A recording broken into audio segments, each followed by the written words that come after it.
जय जगन्नाथ मु ओडिया चैनल को आपण को स्वागत। माघ मास शुक्ल पक्ष गुरुवार माँ महालक्ष्मी माण उद्यापना माघ मासरे करा जायथाए। मार्गशीर मासरे चारि पाଳି माण बसा जायथाए आ गोटिए पाଳି बाकी रही थाए माघ मासकू। बसा माण को उद्यापना करिबा निमंते माघ मासरे जेउ चारि पाଳି गुरुवार पड़े सेही चारि पाଳି मध्यरु गोटिए पाଳି गोटिए गुरुवार महिला माने चूज करती सेही गोटिए पाଳି ही से माने माण को आउथरे बसैकी उद्यापना करिथांती। माण उद्यापना हाईली रिक्वेस्टेड वीडियो। बहुत व्यूअर्स मोर रिक्वेस्ट करथिले मते माण बसा हेउ किंबा उज्जा हेउ तार वीडियो बनेबा पई। ए वर्ष मार्गशीर मासर माणबसा परे जेहेतु सूर्य पराग थिला घरे थिबा चाउल एवं माणरे बसा जाइथिबा धान मारा हे जाइथिला, तेणु नुआ धान आनिकी आपण पुणी थरे माण उद्यापना करिवे एवं नुआ अरुआ चाउल आनिबे जहाँकि परागरे आमर छुआ होई नथिबो। सेही भली नुआ धान को पेसिकी आपण नुआ चाउल बनेबे एवं तार चूना प्रस्तुत करिवे। सेही चाउल चूना रे सिझा मंडा मां को भोग लगा जिवो। बुधवार दिन घर परिष्कार करी सबुआडे झोटी चिता दे देबे। माणबसा कोठी लेखिबार नियमावली उपरे मु जे वीडियो बनैथिली सेथिरे मते कमेंट आसीतिला कोठी केउ जगह रे लेखा जिवो। तो ए वीडियो रु आपण आपन को उत्तर पाई जिवे जे भी मते कमेंट करिथिले। आउ आपण भी लेखिथिले जे खुद मळख केउ भली भाबरे बंधा जिवो। देखंतु सेति पई मु आपन को देखै दउची गब्ब पत्र रे एई भली भाबरे आपण खुद चाउल छोट छोट चाउल को गोटे पुड़िया बांधिबे एवं बड़ चाउल गोटा धान ताकू मिसेकी गोटे पुड़िया बांधिबे। एमती दुई पुड़िया रे आपण खुद आउ मळख बांधिबे। मार्गशीर मासरे जेतेबेले माण बसा जाए सेतेबेले एमिति खुद मळुख प्रथमे बंधा जाई थाए। सेही खुद मळुखर गबपत्र सुखी जाई थाए, सेही पत्र सेमती थाए। आउ जेतेबेले माण उद्यापना करा जाए से पत्र सेमिति ही पूजा करा जाए। माण बसैबार समय होउछि ब्राह्म मुहूर्त। टिके टिके अंधार थिबो, फसर फाटु थिबो, सेही समय ही माण बसिबो। तेणु सेही हिसाब रे आपण कैलकुलेट करि नेबे। घर झाड़ू करिबार अछि सेदिन झुणुका मुठारे खड़ खड़ करी झाड़ू करिबेनी। झाड़ू मुठारे अल्प शब्द करी झाड़ू करिबे, पवित्र पानी भी सिंचन करिबे, निजे गाधोई पाधोई परिष्कार होइकी आसीबे। मुंडरे साबुन लगेबे नाही, देहरे तेल लगेबेनी, टिके हळदी लगेकी गाधोई पाधोई आसीबे। सर्वप्रथमे घरर जे मुख्य इष्ट देवी से होउछंदी मां वृंदावती, तांकर पूजा करिबे एवं दुआर मुहरे जोठी हमर मेन एंट्रांस रहउछि मुख्य द्वार सेही स्थान रे आपण कलश स्थापना करी मां महालक्ष्मी को बरणी करिवे।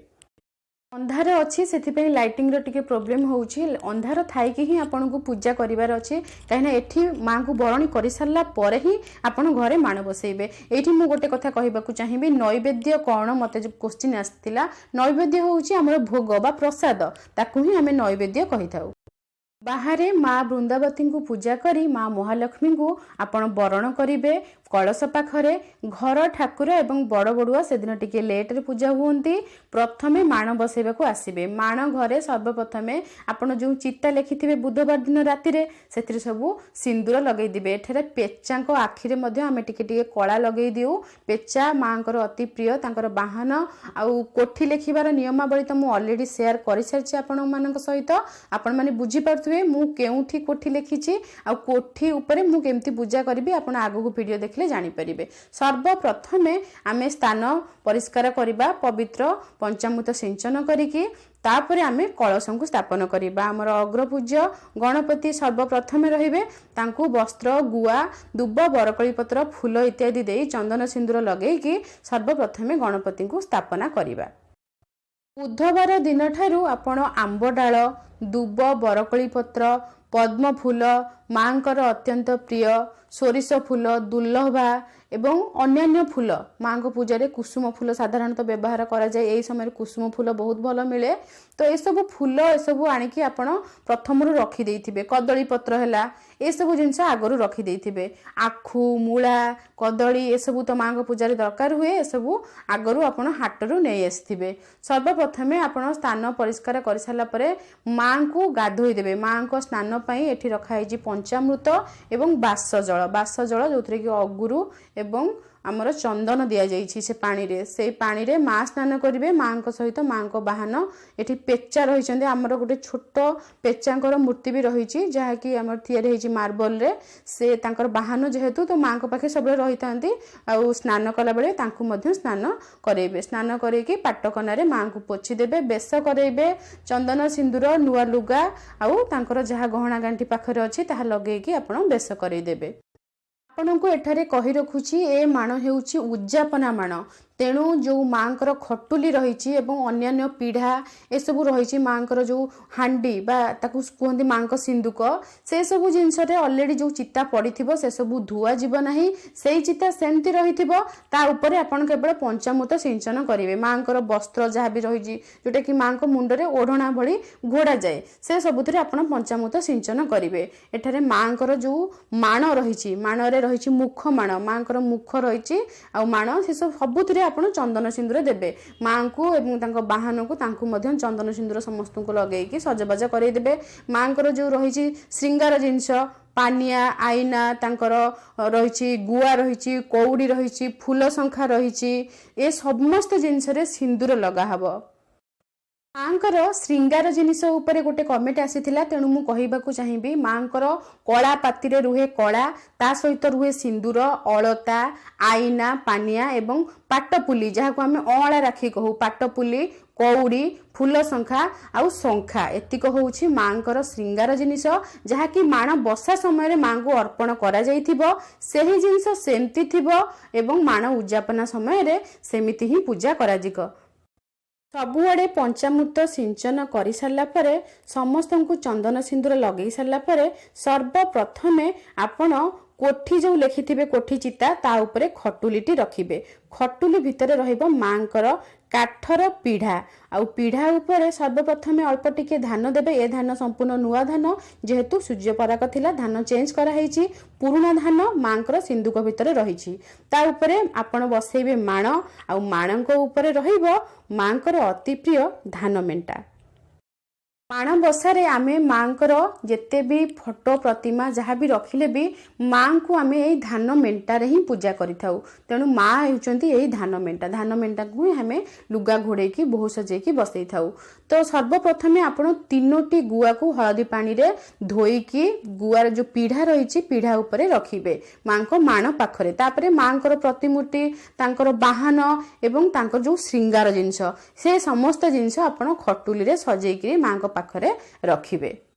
सर्वप्रथमे जो तीनोटी गुआ रखिबे सेथिरे मध्य आपण चंदन एवं सिंदूर लगेबे माँ को खटुली भितर आउ जो जिनस रुहे ता भितर हेउछि हमर खुद मळुख दी पटे दी साइड रे खुद मळुख दुईटी बंधा होई रहिबो गोटे पाचिला कदली रहिबो आखु एवं मूला रहिबो एमिति माँ को पाखरे सजेकी सब रखिबे तापरे आपण जहाँ भी फूल रखिथिबे से सब फूल रे माँ को भल की सुंदर की सजेइबे दुब बरकोली पत्र मध्य आपण फूल उपरे रखिबे जे भली भाबरे एठी सजा हेछि देखंतु दुल्लभा दिया हेछि माँ को पई सोरिष फूल दिया हेछि कुसुम फूल भी दिया हेछि तळे भी किछि दुब बरकोली पत्र एवं कुसुम फूल रखा हेछि एही भली भाबरे माँ को सजा सजा करि देबे तापरे माँ को वस्त्र पिंधेइबे।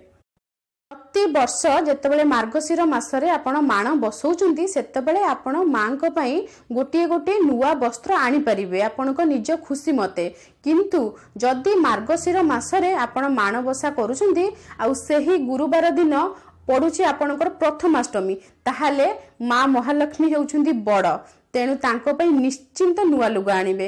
तो एमिति हेई हेई माँकर बहुत लुगा हो जाए आम घरे तो पुळे लुगा अच्छी आमे अधा व्यवहार करू अधा भी रखी दे थाउ कहीं माँकर लुगा तो पानी रे उभेबाकू भी इच्छा हुएनी किंतु बहुत लुगा हो गलानी सब लुगा जदि देबा ताहले आमर मेंटा संभाଳି भी पारिबो नाही। देखंतु माँ पूरा साज सज्जा हेकी बसी गले माण आमर स्थापना हेई गले वर्तमान आमे धूप आउ दीपरे माँकर आरती करिबा।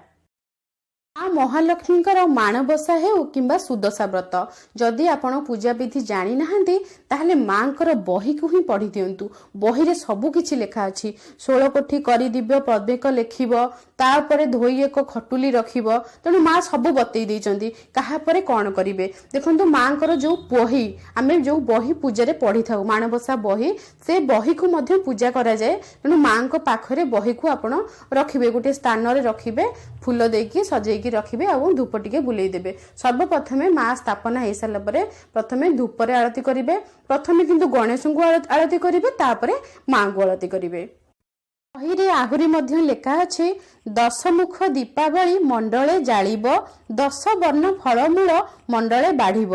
10 मुख दीपावली, 10 मुख दीपावली कहले जो दीपर 10टी मुह थिबो सेमिति आपण जाली परिबे नाही। तो आपण जेते धूप व्यवहार करूचंती, धूप काठी हैला किंबा घियो दीप हैला किंबा हमर कर्पूर आळती हैला, सबुर मुह गणी देबे। सी भी 10 हिथवा दरकार। यदि सेमिति न करि परछंती ताहाले 10टी सलिता एकाठी करिकरी गोटिए दीपरे जालिबे, ताहा मध्य 10 मुख दीपावली हेबो। एवं 10 प्रकारर फल सकाळ जो बाळ भोग आमे करिबा सेथिरे आपण मां को 10 प्रकारर फल भोग देबे एवं गणेश को 5 प्रकारर फल भोग देबे। समस्त पूजारे सही गोटिए नियम, सर्वप्रथमे अग्रपूज्य गणेश को भोग लागिबो, तापरे आपण मां को भोग लगेबे। सेठारे गोटिए दीप जळुची आपण देखि पारुथिबे।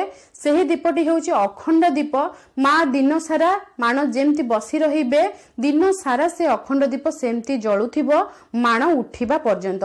सकाळे भोगरे मां को 10 गोटी फल सहित टिके पणा भोग दिया जाए। जेउ पणारे कि नड़िया पड़ी न थाए, सकाळ भोगरे केवल छेना कदली एवं 10 प्रकार मसला आमर गोलमरीच गुंड कर्पूर अदा ए सब दिया जाए कि मां को पणा एवं 10 प्रकार फलर भोग दिया जाए बाळ भोगरे। माणबसारे व्यवहार हेउथिबा मांकर समस्त बासन उपरे मु वीडियो बनैथिली। मांकर जो बासन आमे पूजारे व्यवहार करिबा माणबसारे से बासन को आमे अन्य कोनोसी पूजारे व्यवहार करि परिबा नाही। खास करी मांकर चंड कढ़ा थालिया, से थालिया रे केबे भी अन्य ठाकुर को चंड कढ़ा जाए नाही। मांक थालिया मांक सांगरे तांकर जो सिंधुक सेठारे रही थाए तो सेइथेरे चंड कढ़ा जाए। देखंतु सकाळ पूजा सरी गला परे आपण ठाकुर घरे एवं बड़ बड़ुआ पाखरे पूजा करि नेबे, तापरे आपण दीपहर भोग पई प्रस्तुत करिवे। दीपहरे हमर होउची सिजा मंडा। सिजा मंडा प्रस्तुत हे गला परे सर्वप्रथमे आपण घियो दीपरे आरती करिवे। मां को आरती कर सारा पर आपण मंडा भोग देबे। 10 गोटी मंडा मांकर, 5 गोटी मंडा गणेशंकर एवं बड़ बड़ुआ को मध्य खरा बेले दीपहर रे भोग दिया जाए। यही मंडा भोगरु आपण बड़ बड़ुआ को देबे एवं बारी रे हमर पूर्व पुरुषों उद्देश्य रे आमे बाहरे भोग देई थाउ। तो बारी पटे हमर गां रे कहंती बारियाडे भोग दबा, तो बारियाडे मध्य आपण भोग देबे सेम एई सिजा मंडा को। जो सिजा मंडा मां को भोग दिया जीवो से सिजा मंडा अरुआ चाउल चूना रे प्रस्तुत होइथाय। आजिकली केही केही सुजी रे प्रस्तुत करि देउछन्ती, किंतु नियम हेउची चाउल चूनार पिठा। तेणु एथिरे 10 प्रकारर पुर दिया जाए। यही पिठा स्वतंत्र पिठा, मांकर 10 प्रकार पुर नहले से पिठा संपूर्ण हुए नहीं। तेणु मां को जेतले आपण भोग देबे 10 प्रकार पुर देकी ए पिठा तैयारी करिवे। सर्वप्रथमे आपण गणेश को भोग लगेबे, तापरे मां को भोग लगेबे, तापरे आपण को घरे बड़ बड़ुआ को भोग लगेबे। हमर गां रे एही भली माटी रे पोता हेई रहिचंदी बड़ बड़ुआ, तो बड़ बड़ुआ पाखरे भोग लगेबे, तापरे बारी रे भोग लगेबे, तापरे आपण निजे प्रसाद ग्रहण करिवे। आ सब बेले साड़ी पलटौथिबे। आपण जो साड़ी रे भोग प्रसाद ग्रहण करिवे सेही साड़ी पिंदी पुणी थरे आरती करिवे नाही। सखाळु उपवास रे थिबे, दीपहर रे मां को भोग देई सारला परे सही प्रसाद को ग्रहण करिवे। तापरे पुणी लुगा बदलई किरी आपण महालक्ष्मीकर पुराण पढ़िबे। पुराण पढ़ी सारला परे संध्या हमर वर्तमान होउची 5:30 रे। तेणु 5टा बेलू आपण मां को लास्ट भोग देबे। 3 धूपरे मांकर माणबसा कंप्लीट हुए। तेणु 3 धूपरे लास्ट भोग रे आमे दबा पणा भोग। एही माण उद्यापन रे खास करी पणा भोग दिया जाए, जोथरे कि नड़िया कोरा भी दिया जाए। कदली दही छेना गोलमरीच गुंड छेचा अदा एवं भास्कर ए सब दिया जाए कि हमर शेष धूप मां को देबे। माण उठेला परे ही आपण ठाकुर घरे पूजा करिवे, आरती करिवे एवं संध्या धूप देबे। तेणु संध्या पूर्वरु आपण माण उठेई नेबे। धूपरे मांकर एही पूजा संपन्न करा जाए। तेणु शेष धूप समय रे सर्वप्रथमे घियो दीपरे आरती करा जाए, तापरे मां को पणा भोग दिया जाए।